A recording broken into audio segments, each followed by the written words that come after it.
En las próximas presentaciones veremos aspectos vinculados con la prevención, diagnóstico y control de la diabetes.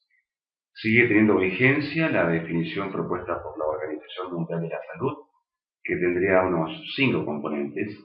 El término diabetes mellitus expresa un trastorno metabólico de etiología múltiple caracterizado por hiperglucemia crónica.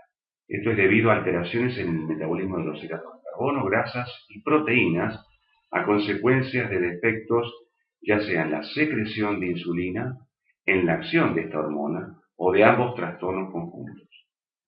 Una segunda parte de esta definición habla de los síntomas, en donde esta hiperglucemia crónica puede manifestarse como sed, poliuria, visión borrosa, pérdida de peso, y en sus formas más severas es posible que se desarrolle una cetoacidosis o un estado hiperosmolar, no cetósico, con letargo, coma, el que sin tratamiento adecuado termina indefectiblemente con la muerte del sujeto. Esta tercera parte hace referencia a que mayormente la frecuencia de los síntomas suelen no ser severos o estar ausentes, de modo tal que la hiperglucemia crónica provoca cambios orgánicos y funcionales por un tiempo prolongado antes de que se realice el diagnóstico. Estos efectos a largo plazo incluyen el desarrollo progresivo de complicaciones de la diabetes, la retinopatía con la posibilidad de ceguera, la nefropatía, la principal causa de ingresos de pacientes adultos en diálisis, y la neuropatía con el riesgo de úlceras en los pies. La diabetes es la principal causa de amputaciones. Pero esta neuropatía también puede llevar a defectos articulares, como la neuropatía de Charcot, y existe también una forma de neuropatía autonómica que, como veremos, presenta varios órganos de impacto, incluyendo incluso la disfunción sexual.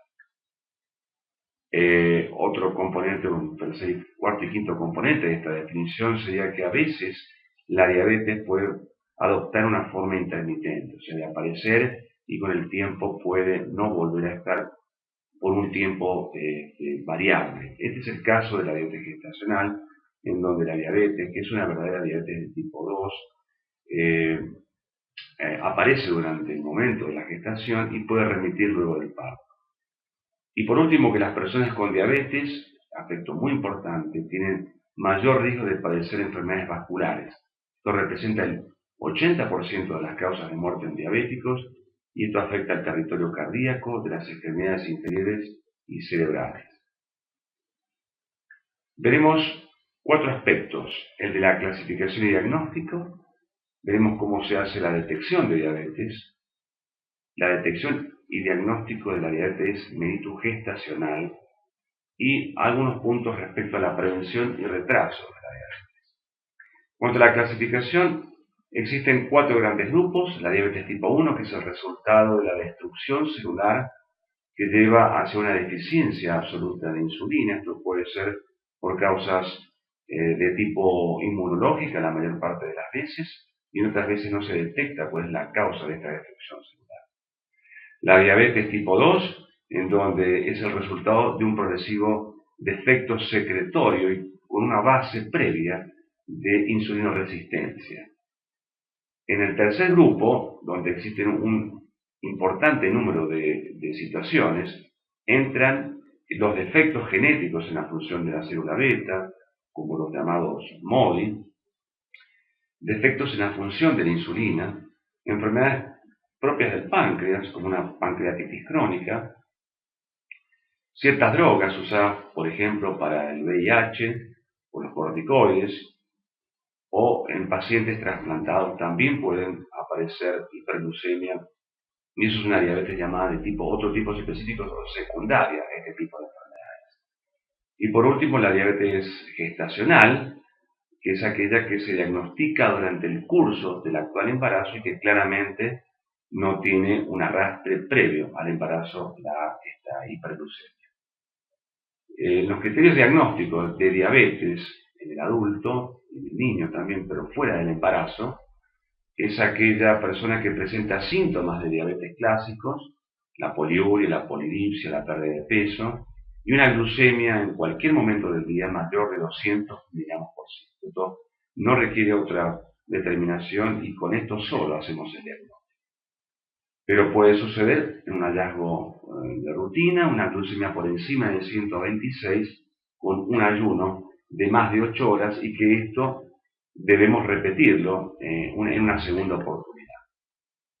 O la otra forma de hacer diagnóstico es con una curva, o mejor dicho, test de tolerancia. Ahora no se le llama más curva porque curvas en varios puntos. En cambio, estas son dos determinaciones, a los 0 minutos y a los 120 minutos, y es lo que llamamos test de tolerancia ahora a la glucosa. Con un nivel mayor de 200 a las 2 horas se hace diagnóstico.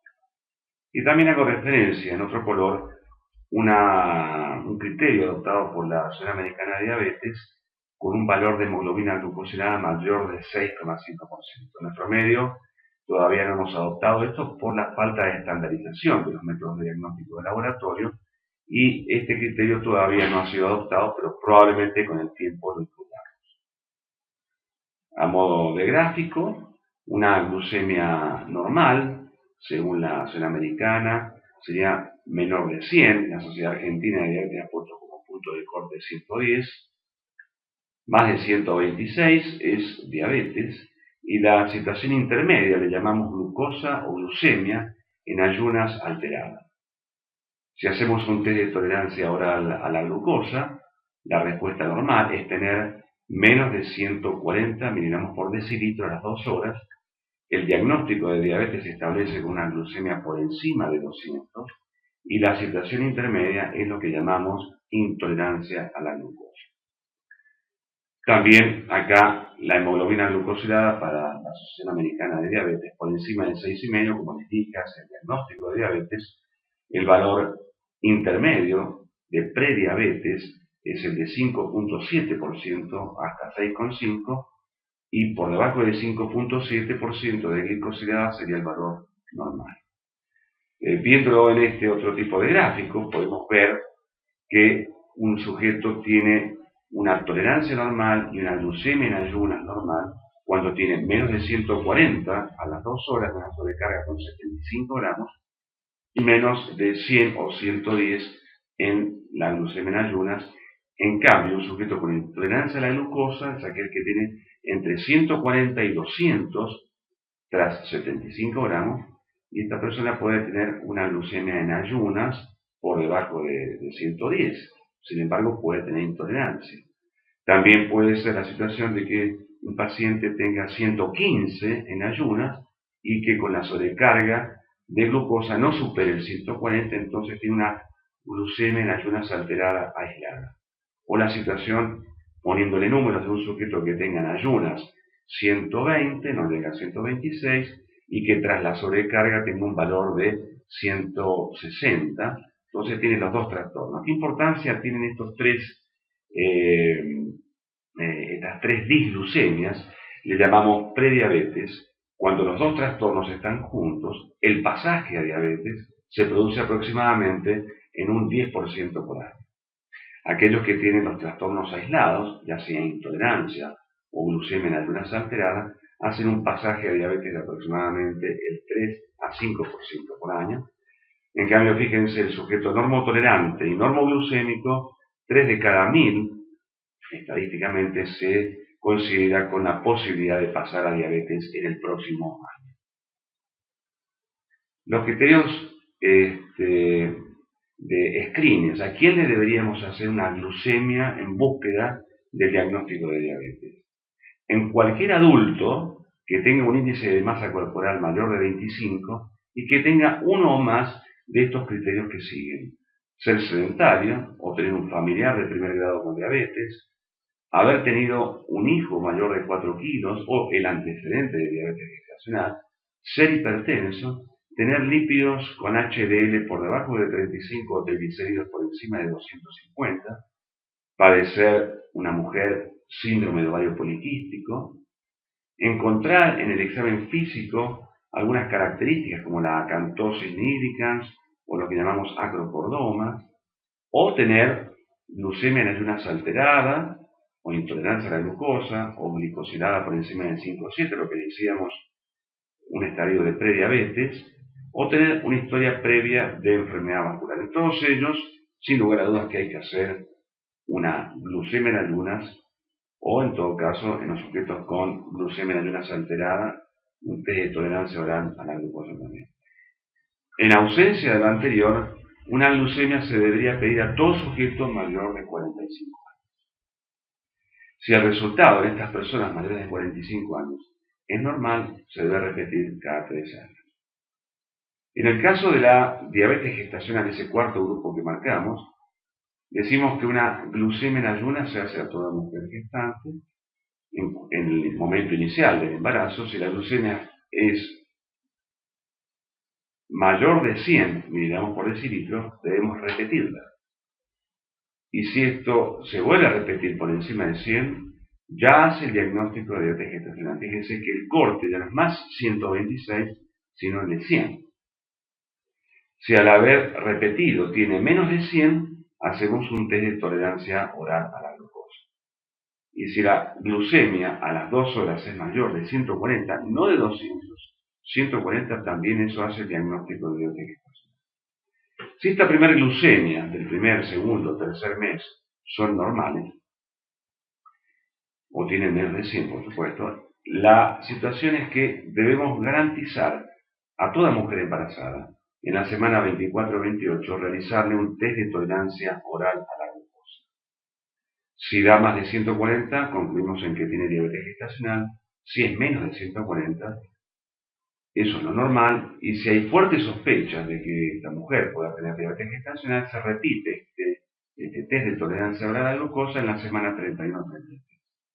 Nuevamente, si es mayor de 140, hace el diagnóstico de diabetes gestacional. Y si es menor de 140, descarta diabetes gestacional. Viéndolo en la gráfica, fíjense que no hay situaciones de prediabetes como hay en el sujeto fuera del embarazo.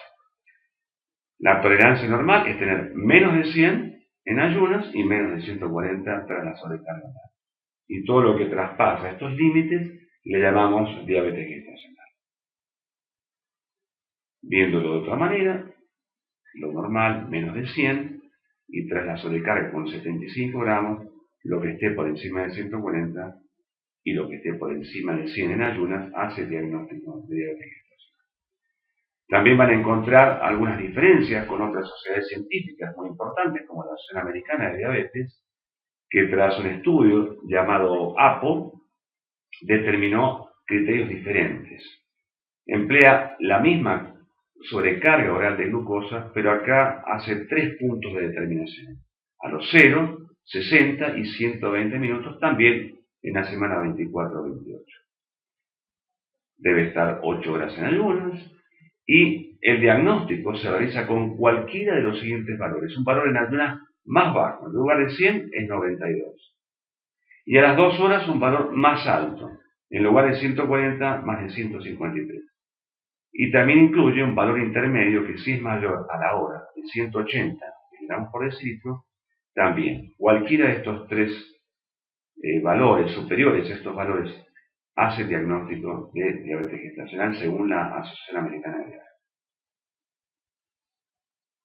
En todos los casos, ya sea a través del criterio de la Sociedad Argentina o de la Sociedad Americana, dentro de las 6 a 12 semanas luego del parto, se debe hacer una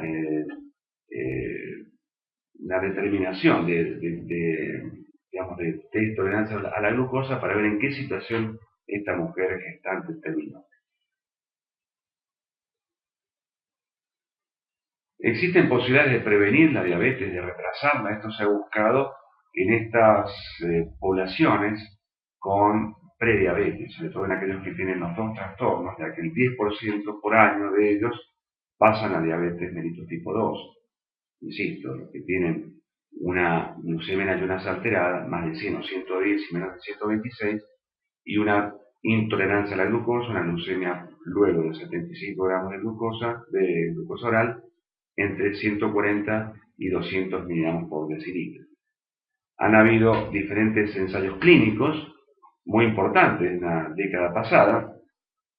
Uno de ellos, el más relevante, es el Diabetes Prevention Program, que empleó una estrategia de 150 minutos semanales de actividad física moderada y una reducción de peso de aproximadamente el 5 al 7% del peso corporal.